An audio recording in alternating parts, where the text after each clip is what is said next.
The stapler hit the oak door so hard it sounded like a gun went off. I was standing on the porch, dust in my hair, drywall on my arms, when Inspector Vance Harrow pressed a bright orange notice flat against the wood. He smoothed the corners with his fingers like he was sealing a coffin. "You have until the 1st of the month," he said. "After that, the bank pulls the loan and the house gets seized." The old porch boards creaked behind him. Elena Sterling stood in the doorway in a thin white camisole, a light robe hanging loose around her like she had forgotten to tie it. Late afternoon sun came in over her shoulder and turned the dust in the air into gold. Her feet were bare. Her spine was straight.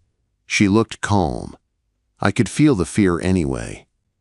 It sat between us like a live wire. Vance let his gaze move over her, then over me, then back to the orange paper. A small, greedy smile tugged at his mouth. "Tell your staging friends you tried," he said. "Tell your investors the numbers didn't work out." I wiped drywall dust from my forearm. The smell of cut pine and wet earth clung to my shirt. "She hired me to fix the house, Vance," I said, "not sell it to your brother-in-law for pocket change." This time he met my eyes. "Big job for a one-man crew, Liam. Especially on a clock." He tapped the notice. "One delayed inspection. One permit that needs more review. The bank freezes the next draw. Investors get nervous. Deadline hits. Then this place is a bargain."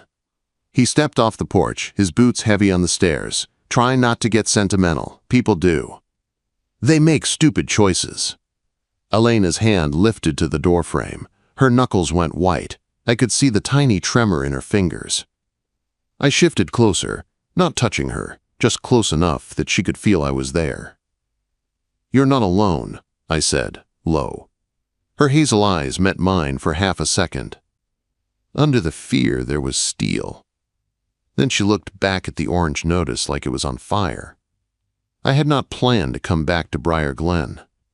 After the divorce, after my crew split and the big city jobs dried up, I swore I was done with small towns and their stories. I'd told myself I would stay in the city, keep my head down and treat feelings like loose nails. You pick them up before they punch through your boot. Then a buddy texted me, "Small town job. Good money, owner's desperate." I showed up with a ladder, a toolbox, and one rule I'd lived by for years. Do not date clients. Do not blur lines. Do not make promises you cannot keep. Then Elena opened the door. She was 44, sharp eyes, calm voice, dressed in tailored control the first time I saw her. The house behind her was a mess. Sagging roof line, stained ceiling, the faint smell of old water in the walls. But she stood there like a woman who refused to lose. She ran a staging company out of the city. Investors behind her, deadlines marked in red. She talked in numbers, returns, schedules. Every word sounded like a plan. And she was Chloe's mom. Chloe, the girl I dated for 3 months in high school. The one who slammed a locker on my hand and told half the junior class. One broke her heart. She moved to Chicago. I left for the city. We never looked back. Elena sat with my estimate at the old parlor table, pen in hand like it was a weapon. 3 weeks, she said. Can you do it? Quote. I glanced at the cracks in the ceiling, the warped boards on the porch, the kitchen that smelled like mildew. I heard Vance's voice in my head, smooth and smug. I saw that orange paper on the door. I should have said no. I can, I said, but it will be brutal, it will be loud, and it will be tight. I can handle loud, she said. Her voice dipped for the first time. I cannot handle losing this house. She slid a folder across the table, loan papers, investor briefs, a printed timeline with dates highlighted in angry yellow. If the bank freezes the next draw, I cannot pay any contractor. If I cannot pay, work stops. If work stops, my firm is dead. The way she said dead made it sound like more than a company. She held out her hand. It was businesslike. I took it anyway. Her grip was firm, her palm cool. She did not let go until I nodded. On day 2, Vance did not bother knocking. He walked in through the open door like he owned the place, clipboard under his arm and that same confident smirk. Elena, he called, sweet as sugar. Thought I'd check progress. Make sure our contractor friend here is qualified. Elena came out of the kitchen with a mug of coffee. The smell hit me first, strong, no cream, no sugar, like she needed every sharp edge of it just to stand. I hired Liam because he is competent, she said.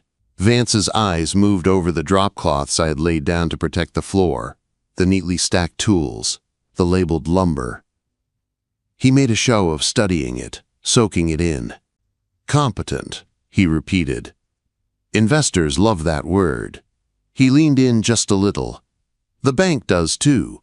They put that, competent management, clause in for a reason. Elena's jaw tightened. Get out of my house. I am just doing my job, he said. He turned to me. You keep working, kid.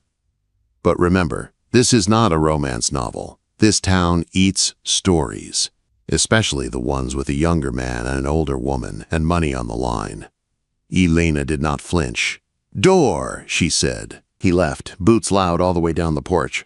When he was gone, she let out a long breath through her nose. He's delaying my permits, she said. Can he do that? I asked. He can try, she answered. He knows the clerks. He knows who signs what. He knows exactly how to slow someone down without leaving fingerprints. She took a drink of coffee and set the mug down like it weighed too much. I have a video call with my investors tonight, she said. I cannot show up looking like a woman whose house is about to be seized. Then don't, I said. Show up like a woman with a plan. That made her eyes flick to mine, sharp and surprised, like she wasn't used to anyone talking to her like she could win. That night, I worked in the hallway while she took the call in the office. I could hear her voice through the door. Calm, smooth, convincing. I heard her laugh once, light and practiced. She sounded like a woman who had everything under control. When she stepped out, her shoulders dropped. How was it? I asked. I promised them an open house, she said. A big one, a statement. If I missed the date, they pull their money. No pressure, I said. The wind rattled the window. I tasted sawdust on my tongue. Pressure is fine, I added. Deadlines are honest. People aren't. The first week was not romantic. It was war. Rotten boards came out in splinters. New boards went in, solid and clean under my hands. The sander screamed through the halls, shaking dust from the beams. The house felt like it was waking up. On Thursday, the front hall ceiling finally gave up. It did not crash down in a big dramatic way. It just sighed and dropped a sheet of plaster right where Elena was walking with a paint tray. I moved without thinking. The plaster hit my shoulder and exploded across the floor. Dust filled the air, dry and bitter. Elena froze for half a second, then stepped back. The tray stayed level in her hands. Not one drop spilled. You okay? I asked. I'm fine, she said. Her voice was steady, but her fingers shook. Tiny tremors. The kind you only see when you are looking for cracks. I did not say anything. I went to my truck, grabbed a clean cloth and a pair of safety goggles, and set them on the counter in front of her. She stared at them, then at me. Thank you, she said. The words came out rough, like she was not used to saying them for herself. That afternoon, I fixed the loose stair rail she always reached for without thinking. She did not ask me to. I just knew she needed it solid. My mom used to call it acts of service. She said some people said I love you with words. Others said it with work. By the end of the week, a routine settled in, quiet and dangerous. I started at dawn. By 7:30, a mug of coffee waited on the porch rail. Black. 2 sugars. Exactly how I drank it. She never said anything about it. She just put it there. I started doing my own small things. I left a folded towel by the back door on rainy mornings because I noticed she wiped her hands on her robe when she was stressed. I swapped out her flickering light bulbs because bad lights made the wiring look worse than it was. I taped plastic over a cracked window before the storm rolled in. It was not romance. It was maintenance. It was care hiding inside competence. Even so, the air kept tightening. One afternoon, I was working on the roof when my hammer slid out of reach. My tool belt was on the other side of the ridge. Before I could call down, the ladder creaked. Here, Elena said. She climbed halfway up and stretched her arm up with the hammer. Our fingers brushed around the handle, just skin on skin for a second. No real touch, no squeeze. We both pulled back like the metal burned us. Wind rattled the gutter. Somewhere down the street a dog barked. My chest felt too tight. "Don't fall," she said. "I won't," I answered. That night I heard her pacing upstairs long after midnight. The old wood complained under her steps. The house breathed with her. Rain tapped the windows. I stood in the kitchen and stared at the orange notice through the glass. I told myself I was only here to save the house. My heart already knew that was a lie. The house fought back the next day. I was finishing a run of baseboard when a sharp popping sound came from the basement, followed by the smell of hot metal and something burnt. The lights flickered once, twice, then steadied in a way that did not feel safe at all. "Great," I muttered. "Elena," I called. "You hear that?" She appeared at the top of the basement stairs, already holding a flashlight. "No panic, just ready. Main panel is down there," she said. I mapped it when I bought the place. The word mapped told me a lot about her. The basement was damp and colder than the rest of the house. Old stone walls. Concrete floor. The breaker box sat on the far wall, humming softly like it was thinking bad thoughts. I flipped the main off hard. The house went quiet. No hum, no buzz. Just the soft tap of rain on the little basement windows and our breathing. Elena stood behind me, holding the flashlight steady on my hands. Her beam did not shake. "Talk me through it," she said. "Loose connection," I answered, opening the panel. One of the terminals was scorched. Old wiring, old insulation, fixable. But if Vance walks in tomorrow and smells burnt plastic, he will call this unsafe and stall us for a week. Elena's mouth tightened. "Then we do not let him smell it," she said. She reached into a folder she had brought down with her and pulled out clear plastic sleeves. Inside were printed photos, before and after shots of every repair we had made so far, each page labeled with the date and... "I started a record," she said. "If he tries to rewrite what is happening here, we show proof first." I looked back at her in the flashlight glow. The beam lit her face from the side, picking out the tired lines and the stubborn set of her jaw. "Good," I said. "Because I am tired of his story, too." We fixed the wiring, aired out the basement, and by the time I turned the main back on, the lights came up clean. No flicker. No smell. Upstairs, Elena worked like a woman building a case. She staged each room as we finished it. Not fancy, just smart. A chair angled just right. A lamp that threw warm light. A throw blanket that made you forget the house had ever smelled like mildew. She painted over old stains, scrubbed until the air smelled like lemon and soap instead of dust and fear. She was not pretending the house had no past. She was forcing it to have a future. 2 days later, a new paper appeared on the door. A small red notice was taped right over the orange one. "Stop work pending review." No signature, no clear reason, just a warning. Elena tore it down and read it with a face that was almost calm. "He is trying to slow us," she said. "Then we speed up," I answered. "If the bank freezes my draw, I am done," she said quietly. "No money, no crew, no firm." "Then we do not give him a reason," I said. "We keep this place so clean he has to lie to make us look bad." Her eyes met mine. Something in them shifted from fear to focus. "Materials," she said. She pulled out her phone and opened a spreadsheet. Columns of numbers, dates, delivery receipts, photos, hours, receipts, photos, she said. "If he wants a story, we hand him ours first." Respect hit me simple and strong. She was scared, but she was still building structure around the fear. I knew that move. I lived by it. After that, the routine sharpened. I worked at dawn. By 7:30, my coffee was there on the porch rail. Black. 2 sugars, no note, no talk, just there, every single morning. I started my own quiet habits. On rainy days, I left a folded towel by the back door because I noticed she wiped her wet hands on her robe when she was stressed. I fixed the thermostat when she forgot, and the house dropped to meat locker levels. I put a clean, unchipped mug next to her laptop before investor calls because she always reached for the cracked one when she was nervous. She pretended not to notice. I pretended the same. One gray afternoon, the sky over Briar Glen turned the color of wet steel. The wind came up fast. The tarp I had tied across a bad section of roof started snapping louder and louder. I set the ladder, checked the angle, and started climbing with a roll of tape and a hammer on my belt. "Liam," Elena's voice cut through the gusts. I looked down. She stood in the open doorway with her hair pinned back and the same headlamp from the basement strapped on. Painter's tape hung from one wrist where she had been working.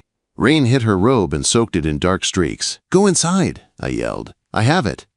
"No," she called back. "You said 3 weeks." I am not letting weather steal one. She stepped out on the porch anyway and grabbed the ladder rails with both hands, her feet planted wide. Her robe whipped around her, but her grip did not move. Another gust slammed the house. The ladder kicked sideways an inch. My stomach dropped. "Look at me," she shouted, voice sharp and clear. 3 points of contact. Slow, 1 step at a time. I listened, not because she was the client. Because right then, she was steadier than I was. I climbed down, 1 hand, 1 boot, 1 breath at a time, until my feet hit the porch. The wind pushed at my back like it wanted me gone. When I stepped off the ladder, Elena did not let go right away. Her fingers were tight on the rails. Her jaw was tight too. I did a quick check of my arms. A loose nail had scraped a line along my forearm. Blood mixed with rain running down to my wrist. Elena saw it. Her eyes widened for half a second, then narrowed like she got mad at the sight. "Stay still," she said. She went inside and came back with a clean towel. It smelled like soap and a little like lemon polish. She took my arm in both hands, gentle but firm, and pressed the towel over the cut. Her fingers were warm. The storm noise faded for a breath. It was just me, her, the towel, and that small, careful touch. For a second, neither of us moved. Then she stepped back like she suddenly remembered every rule she had ever made for herself. "That is better," she said, voice a little rough. "Yes," I answered. My own voice did not sound steady either. The kiss did not happen that night. It waited. 2 days later, the house decided to test us again. We were in the kitchen. The new pipes were in, the last of the old rusted lines pulled out. I was checking one joint under the sink when a spray of cold water hit both of us right in the chest. Elena yelped and started laughing at the same time. "Of course," she said. "Of course this happens today." She dropped to her knees beside me without thinking. We both wedged under the sink, shoulder to shoulder in the tight space. Her robe sleeve brushed my arm. Her hair fell forward, and I could smell her shampoo, clean and soft under the scent of copper and wet wood. "Move," I murmured, reaching for the wrench. She shifted an inch. Our faces were too close when I looked up. Her eyes flicked to my mouth, then back to my eyes, like she was trying to decide something big in a very small space. I should have backed out from under that sink. Instead, I said the only honest thing I had. "Tell me to stop," I said quietly. I did not move closer. I did not touch her. I just gave her the choice. Her throat moved as she swallowed. The sound of water dripping into the bucket under the pipe seemed louder. The whole house felt like it was holding its breath with us. That was the moment when everything could still go back to normal. If she said stop, I would have. She swallowed once, then lifted her hand and wrapped her fingers around my wrist. "Don't," she whispered. That one word was enough. Clear. A choice. I moved slowly, giving her time to pull away. She did not. Her fingers slid from my wrist to my jaw, warm and firm, like she was anchoring me. I leaned in, and our mouths met in the cramped, dark space under the sink. It was not gentle. It was not polite. It was 2 tired people who had been holding their breath too long, finally letting it out. Her hand tightened on my jaw. My palm found her waist. The wet pipe dripped beside us, while the whole house went quiet around that kiss. She broke it first and rested her forehead against mine. Her breath was fast. "This is a mistake," she said softly. Say it again, I said, and I'll stop. She did not say it again. Instead, she kissed me a second time, slower, like she was testing a new truth. I kissed her back and forgot about loose pipes and bad wiring and orange notices for one long, simple moment. 10 minutes later, we were standing in the hallway, still close. My shirt damp from the water, her robe spotted with it. My hands were on her waist. Hers were flat against my chest, like she was making sure I was really there. Then my phone buzzed. The sound cut through the air like another nail in the door. Unknown number. One photo. One line of text. The picture loaded first. Grainy. Shot through glass from outside.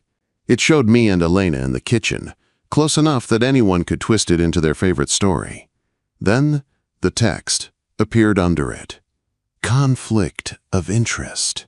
Not illegal, but very unprofessional. I bet the bank and your investors would love to see how you spend their loan money. Sleeping with the help usually kills the competent management clause. V. The cold I felt had nothing to do with the wet shirt. Elena saw my face. What is it? She asked. I turned the phone so she could read it. I watched the color drain from her cheeks, then come back in a harder line. He was outside my window, she said. That means he was on my property. Quote, I looked toward the side window. Rain streaked the glass, hiding anything that might be out there now. If Vance was still in the yard, I could not see him. He wants a scandal, I said, my voice low, not just a citation, a story, something he can send to the bank and your investors. Elena did not freeze. She moved. She crossed the hall to the small table where she kept her laptop and pulled up a security app I had not seen before. I stage houses for a living, she said. I know how to control the story. Camera feeds popped up. One showed the side of the house. We watched the recorded video. Vance standing in the dark just outside the window, phone raised, taking the shot he had just sent me. Elena's jaw clenched. She hit record on the clip and then opened her messages. I am sending this to Chloe, she said. Chloe lives in Chicago, I said. The old name felt like a bruise on my tongue. She checks her phone, Elena answered, and she knows people at the bank. She sent the video and the text thread with one firm tap, then set the phone down. Her hand shook once before she pressed it flat on the table. The storm did not hit that night. It waited for morning. At sunrise, a formal stop work order was taped right over the old orange paper. This one had Vance's signature bold at the bottom like a trophy. By 9 a.m., Elena's phone was ringing non-stop. She ignored the first call from an investor. She answered the second. By the third call, her face was pale and tight. They called my investors, she said after she hung up. Her voice cracked once, then she forced it smooth. Two of them are reconsidering participation. One asked if I am managing the project in a professional manner. Quote, the phrase sounded like a slap. We can fight that, I said. We have logs, receipts, photos, the video of Vance on your property. She gave a short, humorless laugh. Liam, they do not invest in wood and nails. They invest in me. In my judgment, my name, my reputation. If they think I mix my private life with their money in a way that makes them look foolish, they leave. Quote, she paced the parlor in a buttoned blouse and dark slacks, back in full armor, lipstick on, hair pinned. A perfect picture of control with a crack running straight through the center. This house is my relaunch, she said. If they pull out, I lose the firm. My staff loses their jobs. I lose everything I built after the divorce. I took a step closer. Then let me stand next to you, I said. We face it together. And give them more to whisper about? She shot back. She picked up her laptop and turned the screen toward me. An email sat open. Subject, management concerns. Project oversight. The body was full of polite phrases with sharp edges. We need assurance the project is run with professional boundaries. Investors cannot be exposed to reputational risk. I can survive a bad roof, she said quietly. I cannot survive people thinking I am incompetent. Silence pressed in from the walls. Outside, the first drops of rain hit the glass. She looked toward the window like she could see Vance's shadow still standing there. "If you stay," she said, her voice barely above a whisper, "he keeps aiming at us. At you. At me. If you leave, maybe he calms down. Maybe the bleeding stops." My chest tightened so much it hurt. "You want me to leave?" I asked. She still did not look at me. Her hand lifted to the window frame, fingers curling around the wood. "I want you safe," she said. "I want my investors calm. I want this house finished. I want you not to be the headline they use to call me unfit." She turned her back, like she could not say the next words to my face. "Please," she said, "go before I beg you to stay." The truth sat there between us. Heavy, real. I could argue. I could fight. I could make things worse. So I did the hardest thing I knew how to do. I picked up my tool belt. "I am leaving," I said, my voice rough. "Not because I am scared of him. I am leaving because I am scared of what he will do to you if I stay and give him more to use." She did not turn around. Her shoulders shook once, then went still. I walked out. The sky was already dark over the trees when I crossed the county line. I turned on the radio just as the emergency alert cut in. Severe storm warning, high winds, debris risk, stay indoors, avoid travel. Rain started hitting the windshield in sheets. The wipers could not keep up. I pulled over to the side of the highway and sat there, hands tight on the wheel. I saw her in my mind, standing in that half-fixed house, the stop order on the door, the orange notice, the bad roof, the man with the camera, alone. My foot moved before my brain did. I turned the truck around. By the time I got back to Briar Glen, the storm was in full swing. The yard around the old house was a mess. Branches down, a trash can rolling across the driveway. The porch light flickered like it was about to give up. Elena stood in the doorway. She wore that headlamp again, band snug across her hair. The robe was back, pulled tight against the driving rain. The beam from her light cut through the storm and found me like a lighthouse. "You came back," she shouted over the wind. "I'm not letting the roof peel off," I shouted back, grabbing my ladder. "Or you," quote. A gust slammed into the side of the house. The ladder shuddered in my hands. Elena stepped out into the rain and grabbed the rails. 3 points, she ordered, slow. The storm roared around us. The house groaned. I planted my boots, braced the ladder, and started to climb. The tarp on the roof was beating itself to death, flapping like a live thing trying to escape. Up top, the wind felt stronger, meaner. Shingles lifted and snapped. The tarp ripped at one corner and tried to drag me with it. A piece of metal flashing tore loose and slapped my shoulder. Pain shot down my arm. "Rope!" I yelled. Elena's answer was fast. "Here!" She passed the coil up. I tied the tarp off to the chimney and shouted instructions. She wrapped the other end around the porch post with a knot that held hard. When the wind hit again, the rope pulled tight, but the ladder stayed.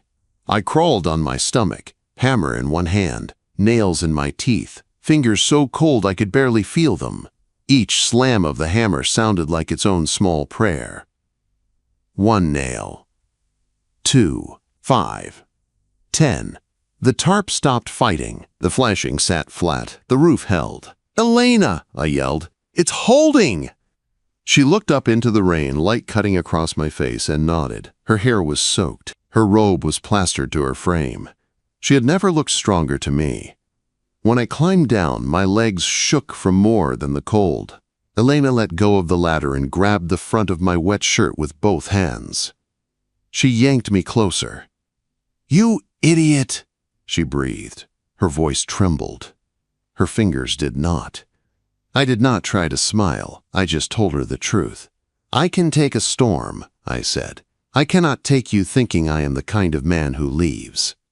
Her throat worked. She blinked water out of her eyes, rain and tears mixed together. "Don't," she whispered. "Don't leave." That was the second signal. Clear, simple, real. I lifted my hand and cupped her jaw, thumb brushing the line where her pulse beat fast. She leaned into my palm like she had been waiting for it.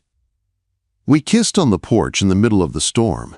The wind kept screaming. The rain kept falling. But inside my chest, The panic finally went quiet. I did not know how we would fix the money, or the bank, or the damage Vance had already done. I only knew two things. The roof was holding, and I was not going anywhere. Morning felt strange. The storm was gone. The sky was clear and bright like nothing bad had ever happened.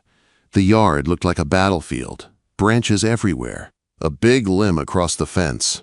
Mud on the steps. But the house stood. No leaks. No new stains. The tarp held. The work held. Inside, the air smelled like coffee and lemon cleaner. Elena sat at the kitchen table in a fresh robe, hair damp, a mug in both hands.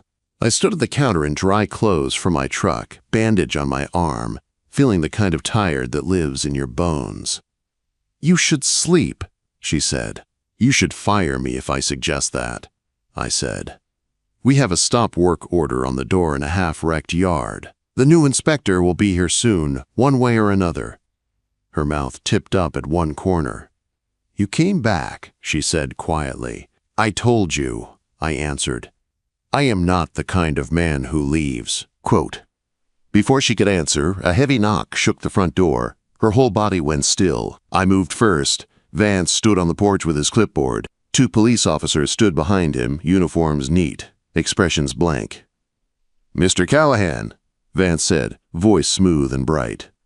"Working under a stop order during a storm. Dangerous. Reckless. I am afraid this looks bad for both of you." He glanced at the officers. "Violation of a stop work notice. Unsafe conditions. Trespass," he said. "I thought it best we handle this properly." Elena's spine went straight. I could feel her tense beside me. I slid my hand to the small of her back, not to claim her, just to steady her. "The storm would have ripped the roof open if I left," I said. "The homeowner asked me to protect her property. That is not trespass. That is duty." Vance opened his mouth to argue, but another car door slammed at the curb. Footsteps hurried up the walk. Chloe came into view. She looked different from the last time I saw her at 18. Older, sharper. Her dark hair was pulled into a messy knot. Her blazer was wrinkled. There were faint shadows under her eyes and dried watermarks on her sleeves, like she had washed her face in some gas station bathroom sink. She stopped on the porch, took one long breath, and looked first at Elena. "Hi, Mom," she said. Something in Elena's face cracked and softened at the same time. Then, Chloe turned to Vance. "Good morning, Inspector Harrow," she said, voice flat. "Miss Sterling," he said quickly, "you should not be here. This is a code matter. I was just about to explain to the officers that your contractor has been violating." "No," she cut in. "You were about to twist the truth to save yourself." She held up her phone. "My mother forwarded me your text and the photo you took through her window," she said, "along with the video of you trespassing on her property at night." One of the officers shifted his weight. Vance tried to smile. "That is a misunderstanding," he said. "I was doing a safety check. The relationship between your mother and her contractor creates an obvious conflict. The bank—" "I work in compliance in Chicago," Chloe said. "I see real conflicts. I know what harassment looks like." She turned to the officers. "I would like to file a complaint for harassment and attempted extortion," she said calmly. "Inspector Harrow threatened my mother's financing and tried to use a personal photo as leverage. Also, his brother-in-law's LLC has bought 3 condemned houses in this town in the last year. Every single one was marked down by his office first. You can pull the county records yourself." The officer on the left cleared his throat. "Inspector Harrow," he said slowly, "we are going to need to look into that." Vance's grip tightened on his clipboard. "This is ridiculous," he snapped. "They are trying to cover up their own mess. Look at this yard. Look at the damage." "Storm damage," I said. "Documented. Time-stamped. Every repair has a matching record. Photos, logs, material receipts. We have nothing to hide." Elena stepped closer to the door. "And I have a video of you outside my window taking pictures of me at night without my consent," she said. "Do you really want a judge to see that and hear about your brother-in-law's shopping habits at the same time?" For the first time, Vance looked unsure. The officer on the right nodded to him. "Inspector," he said, "we should talk. Somewhere else."